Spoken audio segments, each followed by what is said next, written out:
एक बार राजा के यहां पर एक संत का आगमन हुआ, तो संत शालिग्राम भगवान की सेवा कर रहे थे। वो दोनों कन्याएं बैठ करके देख रही थीं। दोनों के मन में भाव आया, इस संत जैसे सेवा करते हैं वैसी सेवा हमको भी मिल जाए। तो दोनों संत से कहने लगी, बाबा हमको भी सेवा दे दो, हमको भी ठाकुर जी दे दो। तो संत ने मन में विचार किया, छोटी छोटी कन्याएं, ये क्या जाने असली नकली क्या होता है। उन्होंने शालिग्राम जैसे दिखने वाले चिपटे 2 पत्थर लिए और दोनों कन्याओं को दे दिए। दोनों कन्याएं बड़ी प्रसन्न हो गईं, बोले वाह हमको ठाकुर जी मिल गए। दोनों ने गुरुजी से पूछा, गुरुजी इनका नाम क्या रखें? तो गुरुदेव ने कहा, तुमको जो प्रिय लगे वो नाम रखो इनका।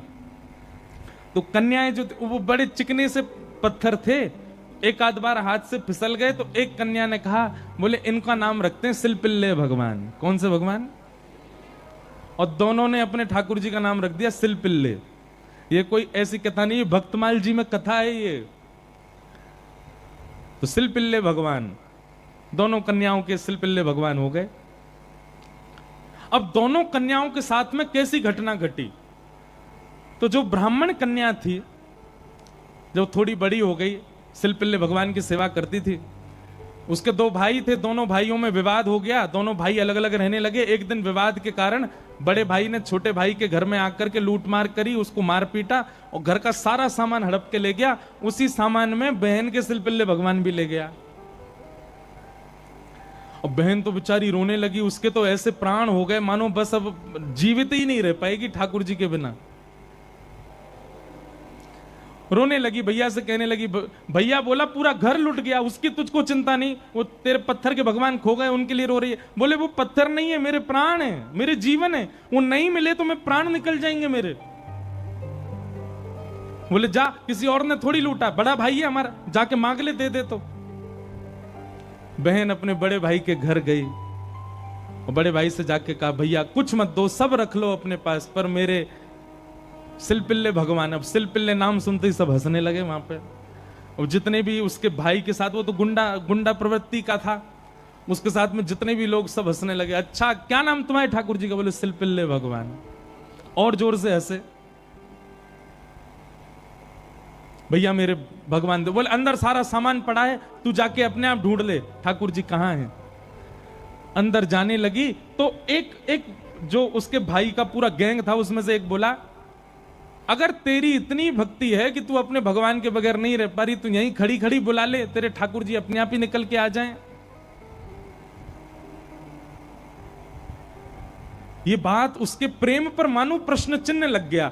वह भी मन में सोचने लगी, मैं बचपन से सेवा कर रही हूं सिलपिल्ले को, कभी अपने हृदय से दूर नहीं करती, पर आज इसकी बात से मुझको ऐसा लग रहा है कि मैं तो प्रेम करती हूं, पर वो प्रेम करते हैं कि नहीं, आज उसका भी पता चल जाए। और बाहर खड़े खड़े करुण क्रंदन करते हुए, भाव निमग्न होते हुए, नेत्रों से अविरल अश्रुधार गिर रही है। हां नाथ, हां मेरे सिलपिल्ले नाथ, मेरे पास आ जाओ। दोनों भुजा उठा करके जैसे ही रुदन करने लगी, कक्ष में से वो सामान्य सा पत्थर जिसकी वर्षों से सेवा कर रही थी, वो अपने आप उछट करके आया और उस कन्या के हृदय से आकर के लग गया। बोलो सिलपिल्ले भगवान की। और महाराज ये देख करके भाई और उसका जो पूरा गैंग था, वो सब आश्चर्यचकित हो गए।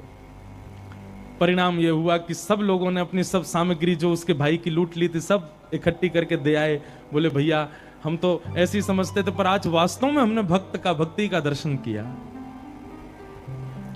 अब राजकन्या जो थी, उसके सिलपिल्ले भगवान, उनके साथ कैसी घटना घटी? कन्या का विवाह हुआ और जिस पुरुष के साथ में विवाह हुआ वो किसी भी रूप से भक्त नहीं था। ना वो भक्त था, ना उसका परिवार भक्त था।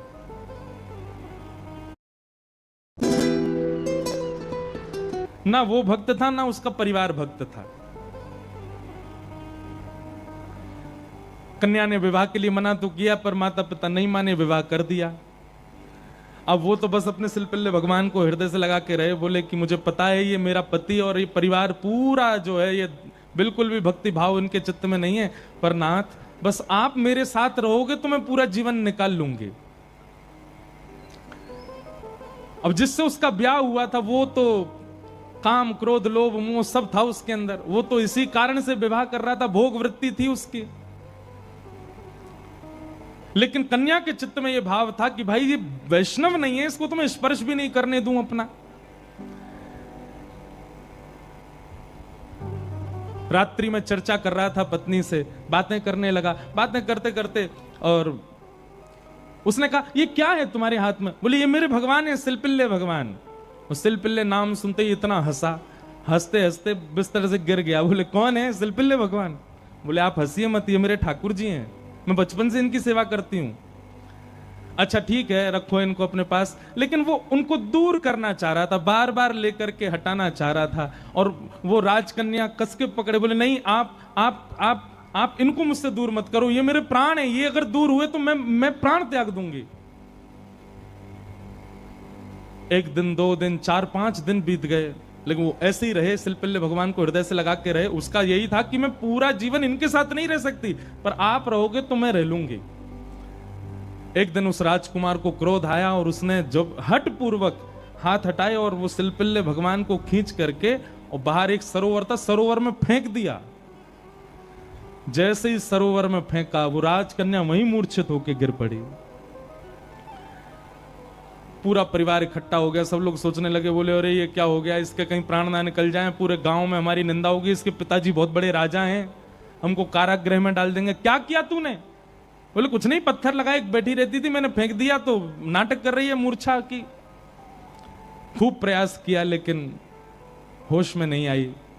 जैसे तैसे होश में आई, वैद्य के बुलाने के बाद उठते ही मेरे सिलपिल्ले कहां हैं, मेरे सिलपिल्ले कहां हैं। गोताखोरों ने जाकर के पूरा सरोवर ढूंढ लिया लेकिन ठाकुर जी नहीं मिले। अंत तो गत्वा वही सरोवर के किनारे आकर के बैठ गई और रुदन करते हुए बोली, हे मेरे सिलपिल्ले नाथ, यदि मैंने वास्तव में बाल्यकाल से आपको अपना प्रियतम मान करके भेजा हो, आपकी निष्ठा से सेवा की हो, तो आप कृपा करके मेरे पास आ जाना। और यदि आप मेरे पास नहीं आए तो मैं एक क्षण और चिंतन नहीं करूंगी, तुरंत अपने प्राणों का परित्याग कर दूंगी।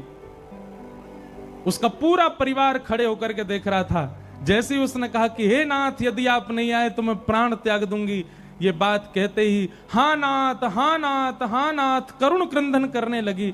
तुरंत सरोवर में से अपने आप सिलपिल्ले भगवान निकल करके आए और उसकी छाती से आकर के लग गए।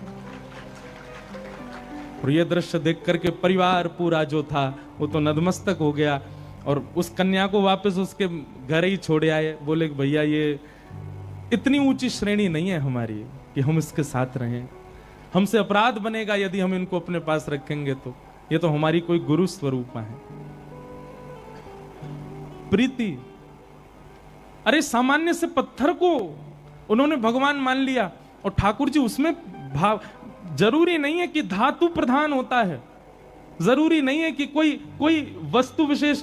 ये बात आप बहुत ध्यान से सुनिएगा। कई लोग भेद मानते हैं, अपने लड्डू गोपाल को सामान्य समझते हैं, वृंदावन बिहारी लाल को विशेष समझते हैं। उनको लगता है मंदिर में जो बिहारी जी बैठे हैं ये विशेष हैं, हमारे संग जो डलिया में डोल रहे हैं ये इतने विशेष नहीं है। क्यों? ये भेद दृष्टि मत रखो।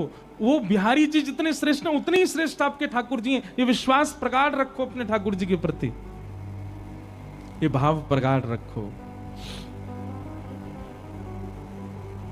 तो भैया संसार में हर वो वस्तु चली जाएगी आपसे दूर जिसको आप स्नेह भरी दृष्टि से देख लोगे।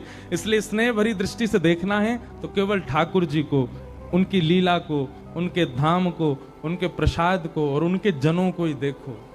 और या फिर जिससे स्नेह हो रहा हो, चाहे वो पुत्र हो, पुत्री हो, माता हो, पिता हो, मित्र हो, यार हो, कोई भी हो, उसको भगवत भक्त बनाओ। क्योंकि भगवत भक्त बनने के बाद उससे स्नेह हो तो भी वो स्थिर तो रहेगा।